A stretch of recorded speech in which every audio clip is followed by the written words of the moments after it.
Ele estudou a Grande Depressão, né? E deve ter seguido a linha monetarista. Mas ele não deu uma olhadinha antes? Acredito que não. Ou se deu, não acreditou. As pessoas são todas por maldade. Porque qual o presidente de Banco Central que não vai querer intervir numa hora dessa?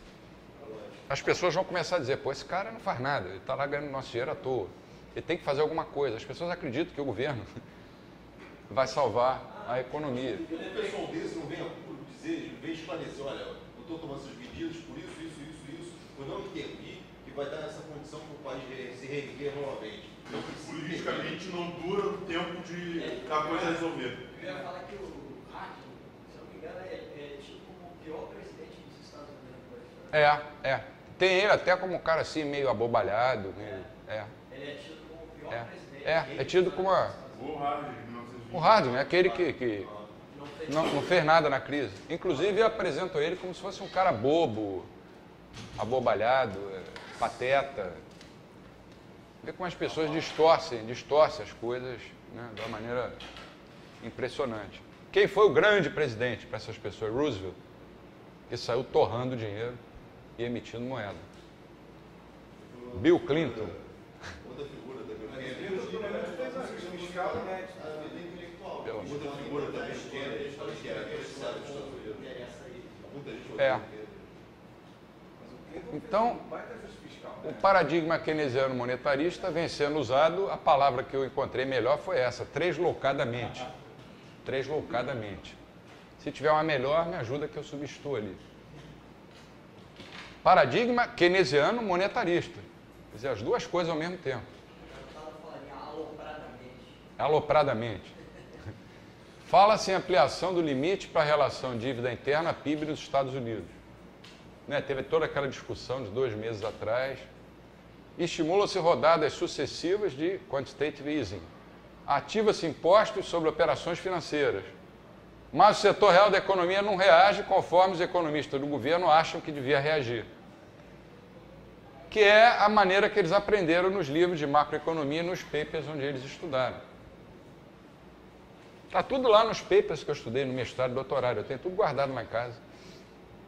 Eu acreditava piamente naquilo.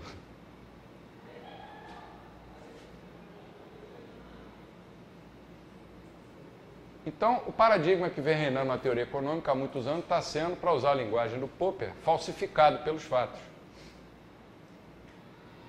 Os governos vêm usando e abusando tanto do arsenal keynesiano quanto da armaria. Agora usei uma expressão portuguesa, né, em homenagem ao professor André, armaria monetarista, em tentativas desesperadas para vencer a crise. Mas a frustração quanto aos resultados dessas políticas, no que diz respeito à recuperação das economias, a frustração todos os dias você vê, é patente, evidente, transparente. Os economistas parecem que estão impotentes para resolverem esses problemas. Não só os economistas, os governos. Os foguetes keynesianos e monetaristas vêm sendo disparados em larga escala. Os governos têm aumentado gastos, aí são keynesianos. Os bancos centrais têm julgado liquidez nas economias, como o Friedman e os monetaristas sempre disseram. Tudo isso regado a taxas de juros próximas de zero. Você pega o manual de macroeconomia, você vê isso, a economia vai arrebentar de crescimento, de tanto crescer. No entanto, não está saindo do... Antecedentes das crises de 29 e de 2008. Aqui só alguns comentários. Bom, com relação à crise de 1929, o que nós tivemos foi 2 presidentes, Coolidge e, se não me engano, Hoover. Coolidge é um deles, e o outro acho que é Hoover, que promoveram uma farra monetária e fiscal. A economia americana cresceu, mais alocações de recursos, né? Alocações ruins, erradas de recursos foram feitas. e isso descoordenou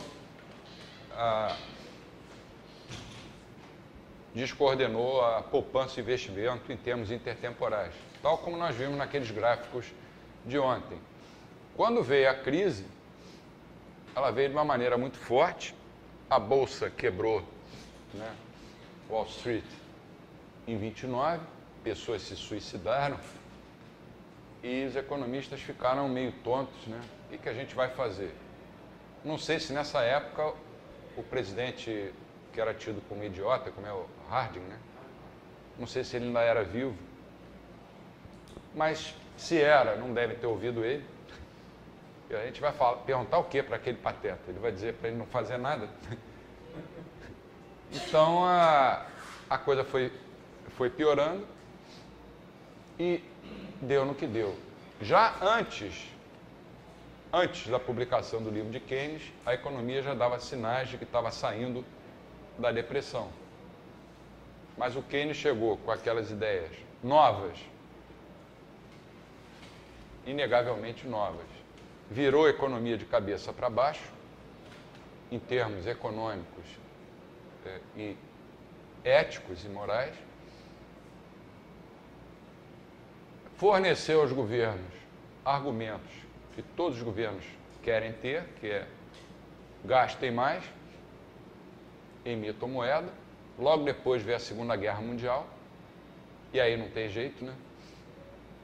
Aí eles tiveram que financiar a guerra, e aí ficou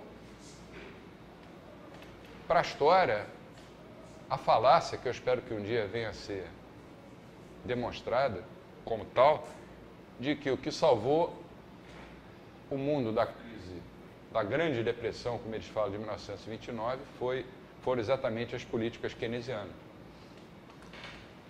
Quando, na realidade, a economia já estava se recuperando antes da aplicação das ideias do Keynes.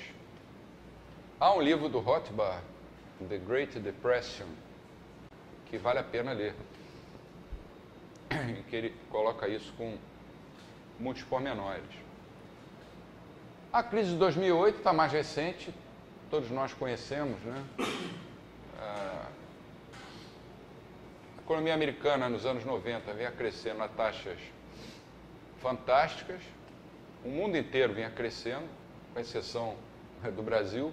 Me lembro que na época, né, a América do Sul crescia, toda a América Latina, o Brasil patinando ali. E aí eles achavam que aquilo não ia ter fim, que o progresso tecnológico, principalmente na área de informática,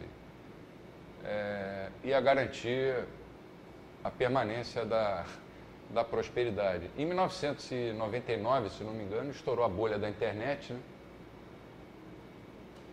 E aí já surgiu o primeiro problema. Mas não deram, fazer um pequeno trocadilho, não deram bola para a bolha. Isso passa, a gente continua crescendo. Como no Brasil, em 1973, na primeira crise do petróleo, o lema do nosso governo, na época, 1973, era: o Brasil é uma ilha de prosperidade num oceano de depressão. Ou seja, toda aquela onda que o aumento, eles quadruplicaram o preço do barril do petróleo e aquilo arrebentou com a nossa dívida externa. Mas os nossos governos diziam: não, o Brasil vai continuar crescendo. A gente tinha crescido em 1971, se não me engano, 14%. E as taxas médias eram assim, 10%, 11%. Isso não vai afetar o Brasil. A gente sempre acha isso, principalmente quando a gente está no governo. E a gente só foi apertar o cinto mesmo para valer a partir de 1980. Mesmo assim, um aperto de cinto que não era no último furo, era no penúltimo furo, mesmo sendo o ministro da Economia, o Delfim, o que pressupõe que devia ser no último furo, dado o tamanho da barriga dele. O governo americano, como todos vocês sabem, resolveu estimular todo mundo a comprar casa própria. Tivesse ou não dinheiro, ele te estimulava a tomar um empréstimo. Se você não pagasse o empréstimo, o governo dos Estados Unidos pagava para você, através de duas empresas que eram semi-estatais, semi-privadas, ele garantia que os inadimplentes não seriam inadimplentes. Garantia aos bancos, né? Se você não pagasse lá o teu empréstimo, o banco ia receber. Ó, se põe no lugar de um banqueiro, qual a tua atividade? Pô, emprestar. O governo chega para você e fala, empresta porque se os caras não te pagarem, eu te dou o dinheiro. Você vai mais emprestar. Os bancos erraram? Claro que erraram, mas erraram estimulados pelo Fed. O grau de alavancagem lá, em alguns casos, chegou a 30%, a 40%. Não é possível você ter um patrimônio de, sei lá, de 10 e emprestar 30, 40. Um dia esse negócio vai se manifestar. E aí começaram a surgir problemas no mercado de hipotecas. E do mercado de hipotecas ele se alastrou para outros setores da economia. Quando chegou em setembro de 2008, todo mundo lembra, a bolha estourou e o governo americano tomou imediatamente medidas para combater aquela situação. Ainda estava no final do governo Bush, né? O Bush aprovou um pacote, não me lembro disso, acho que de 700 bilhões de dólares. E logo depois entrou o salvador do mundo, o Obama, e aprovou uma série de pacotes. Enquanto isso, o Banco Central emitindo dinheiro. Agora, como a gente vai ver nos gráficos depois, já em 2002, 2003, 2004, até mais ou menos 2005, o Banco Central já praticava taxas de juros muito abaixo das taxas de juros recomendáveis, até pelos padrões da mainstream. Elas deveriam estar mais ou menos em 4,5%, 5%, ele estava com juros de 2%, em torno disso. Eles falavam que era New Economy, coisa assim, É, a New Economy. Isso, com certeza, foi o que detonou a crise. A economia já não estava bem, já tinha tido uma bolha da internet. Veio o Banco Central, começa a, primeiro, garantir aos bancos que eles podiam continuar emprestando, que se os caras não pagassem, eles iam receber os empréstimos. E depois mantendo as taxas de juros baixas para, keynesianamente, fazer a economia crescer. É claro que o resultado, o Mises já sabia desde 1912. O resultado apareceu em 2008. E quais foram os remédios adotados em 1929 e em 2008?